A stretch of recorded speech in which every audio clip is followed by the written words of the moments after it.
triple tide. Prologue. The universe is a strange assembly of potentialities, but the emergence of life is a rare event. Evolution into sentient life is even rarer, and often short-lived. Once life finds a foothold on a celestial body, it sometimes finds unexpected solutions in its race against extinction, like on the planet below, where life discovered that three sexes are superior in rapidly changing environments. Part 1. Chapter 1. Sea, Earth, and Fire. The sun touches the horizon, melting the sky into a canvas of deep, velvety hues. Two moons emerge from the darkened sky, the larger crimson moon behind its smaller, silvery counterpart. Battered with myriad huge craters, this celestial body has been the origin of countless myths in the history of the world below. In the northern hemisphere, evening winds pick up and gently blow toward the shores. The endless rhythm of waves whispers of unknown depths in the oceans. Three seagulls gracefully ride the breeze, gliding over beaches and dunes. In the distance, a flickering campfire catches their attention. Swooping down, the curious seagulls land on the nearest top of a sand dune. Amid the sand lay the typical remnants of a teenage party: empty beer bottles and soda cans, crumpled plastic bags, half-eaten salads. The works. A group of teenagers is gathered around a dim campfire, chatting and listening to music. Their soundbox floods the dunes with its bass beats as a distinct, exasperated voice begins the next song. Immediately, everybody begins bobbing their heads as they recognize a current top 10 hit. The chorus sounds through the dunes. Sea, Earth, and Fire. Higher, baby, higher. Who are you to judge me or touch me for what I am? Our life's on the wire. Sea, Earth, and Fire. So is it genius, right? A tall teenager remarks, referring to the artist who recorded the song. Sea, Earth, and Fire. He exclaims, looking around for approval. I mean, how do you come up with stuff like that? It's brilliant, right? A slender youth next to him shrugs. It's just a clever take from ancient religions. Nothing more. Cool music, though. Ancient what? He doesn't get it. Ancient religions. She says. They all had symbols for our three genders. It's just a metaphor for Amma, Crow, Len. The Len raises three delicate fingers in sequence to the words. Then she elegantly rolls her fingers into a fist. Opening up, three fingers appear again in sequence. Sea, Earth, Fire. Easy. Say what? The crow seems a bit slow-witted. In typical Len fashion, she begins to explain. The sea was the symbol for the Ame. Life-giving, strong, and... Yeah, and don't you forget it. A stocky Amag with braided hair butts in. She grins around to the other Amag who raise their cups and beer cans to her.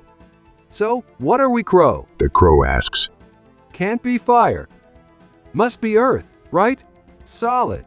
Unshakable. He extends his big stature, showing his strong chest.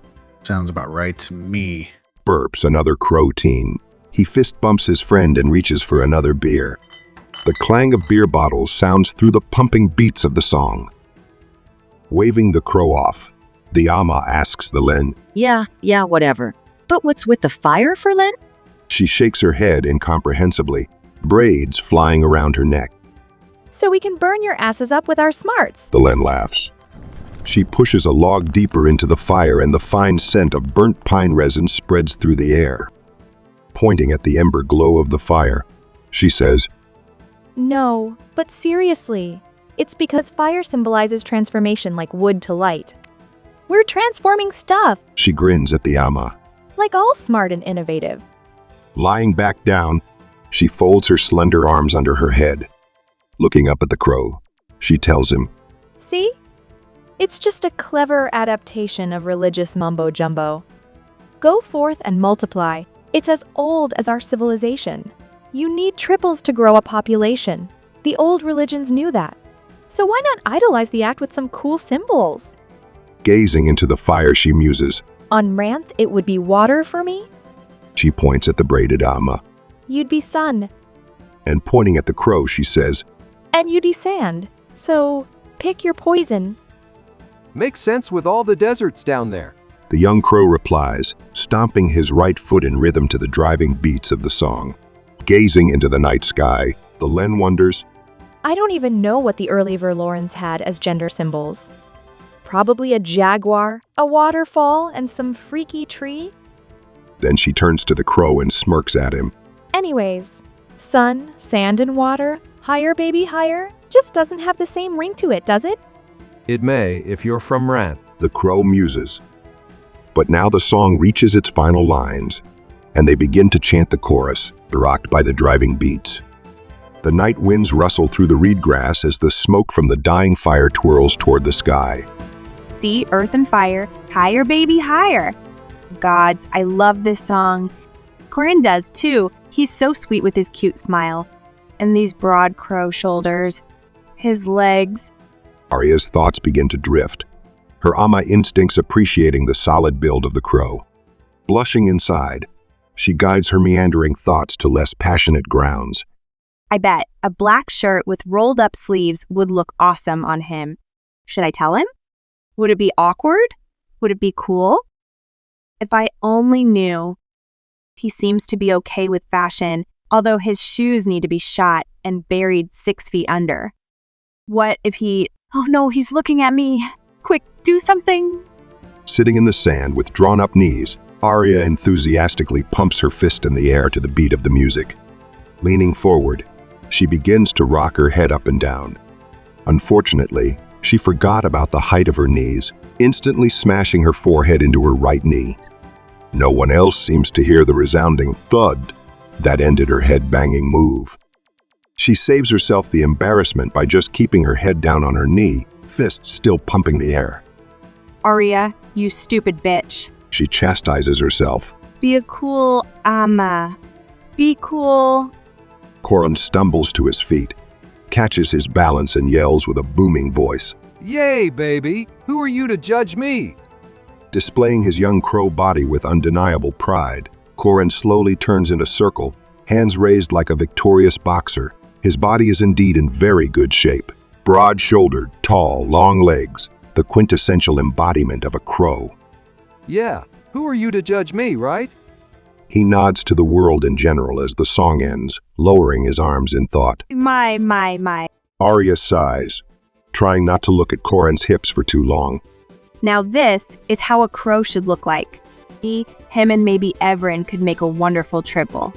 Her warm, intoxicated thoughts now paint vivid scenes of how she would embrace both Evren's slender Len body and Corin's firm chest, their legs intertwined in sensual touch. I will bear our children and Evren will nurture them. And our kids would all be awesome and we live in... Time out! Time out! Arya's head twitches visibly as she feels that thought again. Oh my gods. I sound like my Amma mom. Who am I to judge you? Asks a drunken Len of Corin, waving her beer bottle around as she tries to point it at him. She triumphantly continues, I'll tell you who I am, Corin. I'm your older sister. That's who I am. She gets to her feet slowly, her delicate body swaying under the sudden move. The Len looks like the epicenter of the current fashion craze, short haircut, cap sleeve top with filigree markings accentuating her breast, loose pants and reed grass sandals. Staring at Corin, she blows away a forelock that has fallen before her eyes. And as your older sis, I'm judging that your biology exam will eat you up alive tomorrow if you don't get home soon. She mimics Corin's earlier posture and calls out, But who am I to judge you, right? It's not my scholarship going down the drain. she says and pats him on his shoulder. But I hear dock workers get decent cash, too. Listen to Taryn. Arya chimes in, happy to engage with Corin. Gazing at Taryn, she blushes and nervously sweeps her hand through her brown flowing hair. For a moment, Taryn gazes silently at the beautiful Amma, taken by her natural grace. She shifts her gaze to Corin, then back to Arya. With a smile, she gives Arya a secret, understanding wink. Smart Amma, Taryn grins at Corin and gives him a pat on his back. Mocking him, you should be around smart people more, Corin. What? the crow seems unable to follow his sister's thoughts. Never mind. Just make sure that you're home on time. I promised Len Mom to look after you. You know how she is? Don't make me regret this. Regret what? Corin asks warily. He generally likes his sister, but he fears her smart, bitter one-liner at his expense.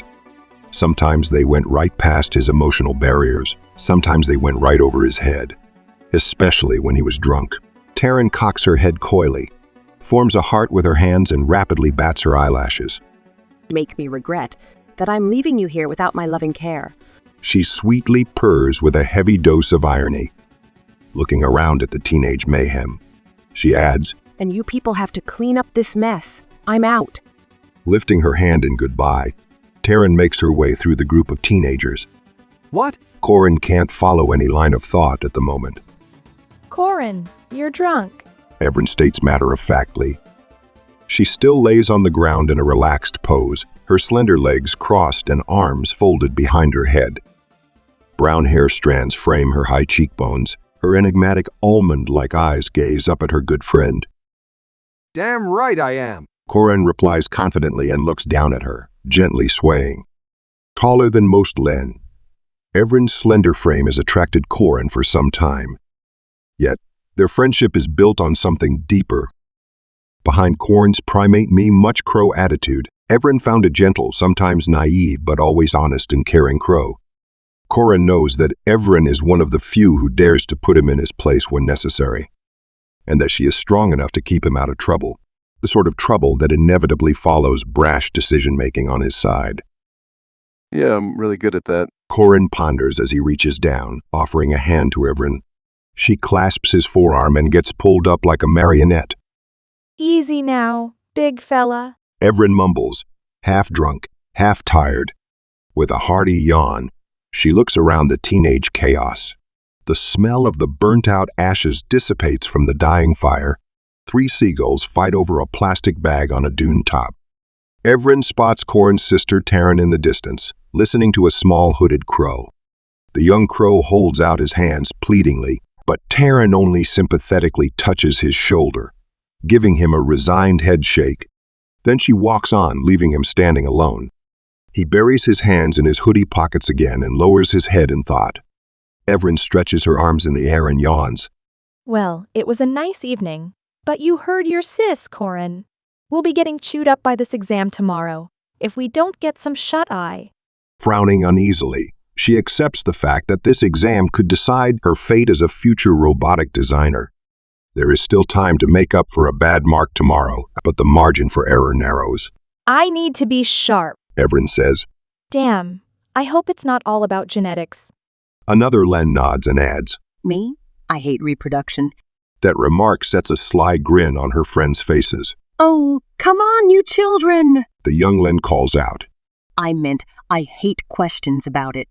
The offensive grins widen, and the Len shakes her head, waving them off. You're all beyond any help. Arya senses her momentum slipping away. She frantically thinks about a way to get close to Corin before they all pack up and go home. Hey, you big dumb crow. She smiles at him and pushes an empty bottle crate into his hands. Help me pick up these beer bottles. You can still do that, can't you? I trust you. The last words come out softly, her eyes seeking his. Staring at Arya with glassy eyes, Corin is glad to oblige. Aye, Ama. He mumbles. Arya first ties her open plaid shirt across her belly, then ponytails her long brown hair. She wears a dark blue gown similar to Corin's, but with much broader laces that only swing freely below the knee. Silently following Arya around, Corin diligently keeps the crate ready for her. While doing this chore in his drunk stupor, he finds the time to look Arya up and down. Corin appreciates and quietly admires her ordered manner. He watches as Arya's strong thighs flex pleasantly, while she kneels down to gather some cans. Her hips move surprisingly fast as she gets back up, twirling around herself.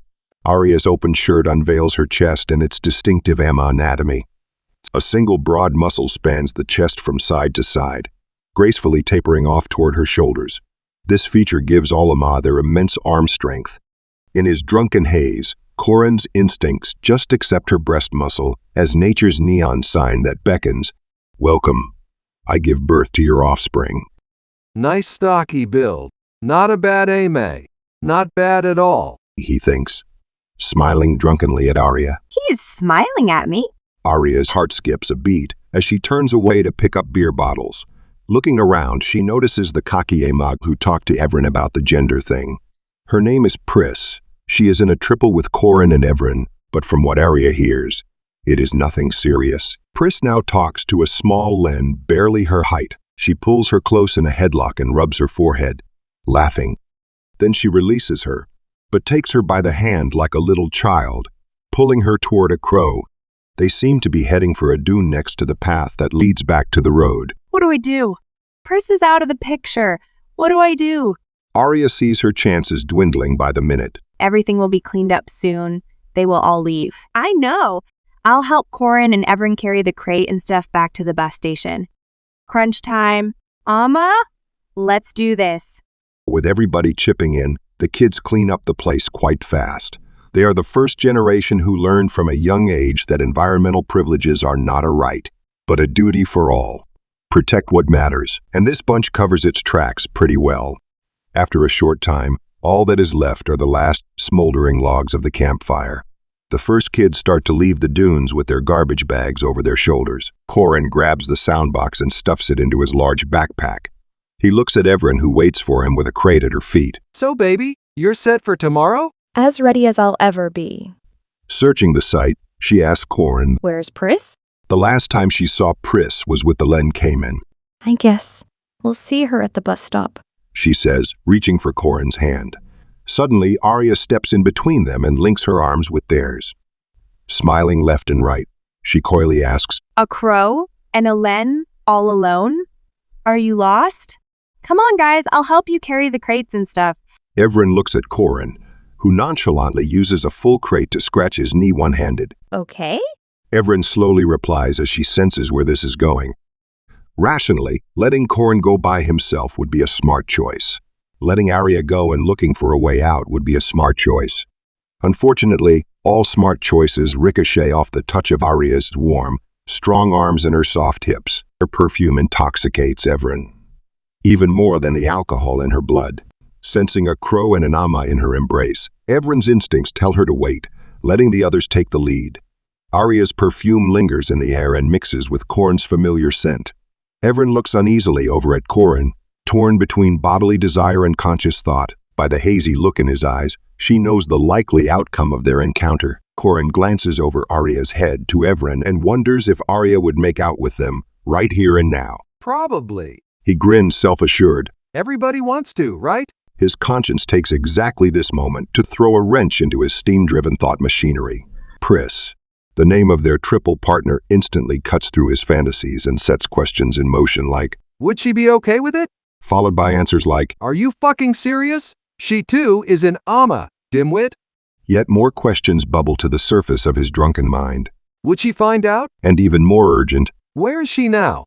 regrettably for Corin, alcohol-driven thoughts like, Yeah, but still, would she? prevail as the cautious part of his mind zones out again. Instead, Corin relishes the now with Arya's soft hips touching his thighs and his arm wrapped around her waist. Oh, I'm as smart as a Len. I got them both. Evren is okay. I like her. And she is not as nerdy as other Len. I don't know about Pergin as Len. She's been acting strange lately. Corin likes her, but I'm not sure if we would make a good triple. And Chiron, the poor crow, leaving him for Corin will be rough on him. Arya's thoughts race through a universe of whens and ifs. She feels the heavy arm of the crow around her waist, and the gentle touch of Evren's arm around her shoulder. Excitement surges through Arya's body, triggering complex molecular cascades that already produce the precursors for her very own sexual scent. Arya is so beaming with anticipation that she overlooks someone approaching fast through the teenage crowd. A blurry figure finally catches her attention. No, not her. What now? Pris angrily marches straight up to them. Little sprays of sand grains erupt around her feet. Clad in sturdy short cargo-style pants, her powerful Amma legs churn through the sand. Pris's open shirt flutters against her rapidly moving arms, and clenched fists strain her breast muscle. Braids whip around her round face as she storms near. Her lips are pressed tight over her strong jawline, and piercing green eyes stare at Arya under arched eyebrows. Get your own couple. These are mine, Amma slut. She hisses, her braids slithering around her neck. Pris, what the fuck? Evren steps right into her path, but Pris just shoves her aside.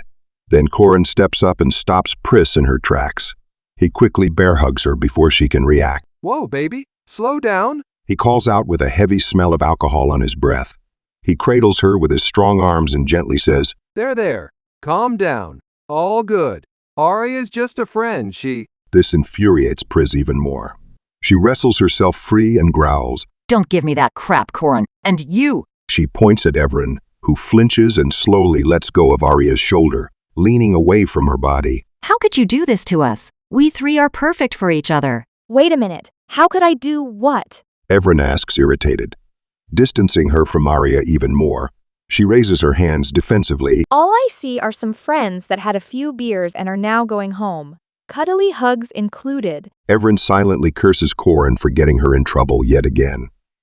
She instinctively surveys the present situation and tries to channel her drunken thoughts. There was never, ever anything remotely close to that in all this. Pris, please. She begs her with her eyes as a proven way to calm her down.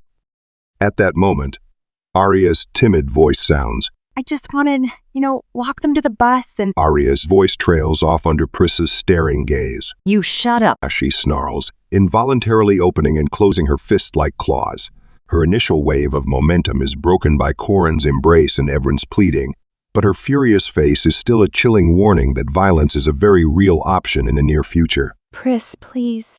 The other teenagers gather around them, now watching intently. Arya makes herself as small as possible, half hiding behind Corin's broad figure. The Len Cayman and a Crow stagger closer, arm in arm. They apparently had more than just beer, judging from their drooping eyelids. Yeah, chill, Amma. Like nothing happened. Cayman reasons with Pris. Her Crow buddy adds with a sluggish voice. Yeah, and if it did, they sure would not let us know. He is nodding around for approval, but gets only shaking heads in return. With frowned eyebrows, he silently goes through his reasoning again. This awkward pause eases the tension a little, but Pris is still upset.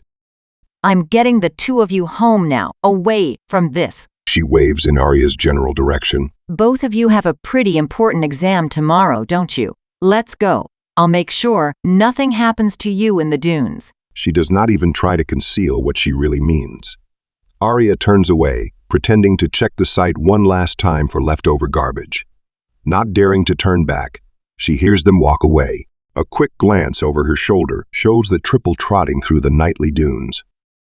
Taking this as a signal, everybody else starts packing up, silent or only talking in hushed voices about the incident. They make their way back to the city lights. Gods damn it. I hate this Amma bitch. Yes, I officially hate you, Pris Sullivan. I was so close to binding with them. Not that I would have done it tonight, no way. But they really would have liked my scent.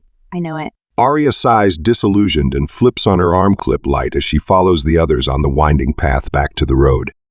The lights of the teenagers probe the darkness between the dunes like a chain of fluttering fireflies dancing toward the lights of the city. What will Arya do? I don't know. Will Pris clash with Arya again? If she gets in my way, yes. Find out in the next part of Chapter 1.